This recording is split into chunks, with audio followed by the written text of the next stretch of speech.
Hai perawatan. Kalau tuh pun udah klaim perawatannya perawatan sih. Halo. Wah lagu klaim masih kau kampung ah. Putih saga, tak tam. Alah hai berarti. Long lagi hitam, iri ke. Apalagi minum putih. Siapa yang pohoro bahi. Hai li, kota masuk kah? Seharusnya pertanyaan long tengok kah. Alah hai nang kampungan norak. Kampungan norak kali lagi yang kiban di dengki ke. Apalagi kamu se kumu gaya, kusuntik putih. Mati ke bakadang. Hana pukul tak abah kalau li ba.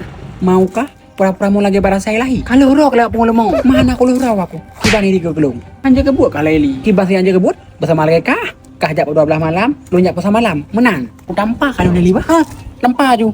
Koi nak rekam. Kameramen, ayo di gak leli. Apakah nak nampak? Nanya aku bikin-bikin nah. Kah yang orang? Enggak jak treatment Mbak Erki Beauty Clinic. Kok kah yang panai? Nyo lah mau pergi ke depu apa? Kayak hana gila putih kah? Pergi ke depu apa? Di patom dan dunia. Warna aku lihat hidung. Hana pun jam sama orang tong del kah? Ngan sosok sama aku. Ngai nang dong gila kah? Makasih. Biar muka saya begli. Atek begli sih. Wah nang begli. Ini lagi nah. Di puro aku menjabat kliniknya. Batu tong mai dua ini. Pio kak, pakai muka tegang nak unang pun nak masalah. Wah tegang kak.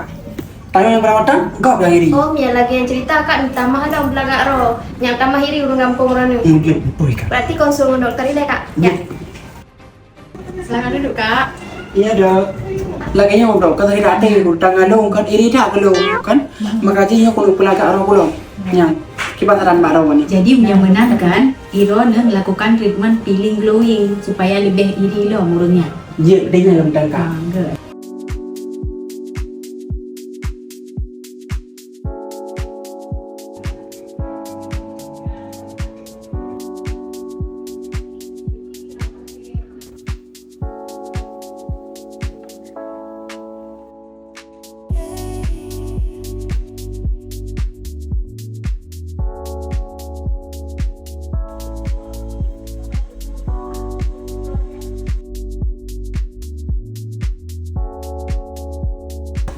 Mak tu kau berakal mukalung.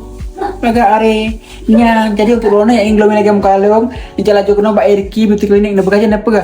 Peeling glowing, okey?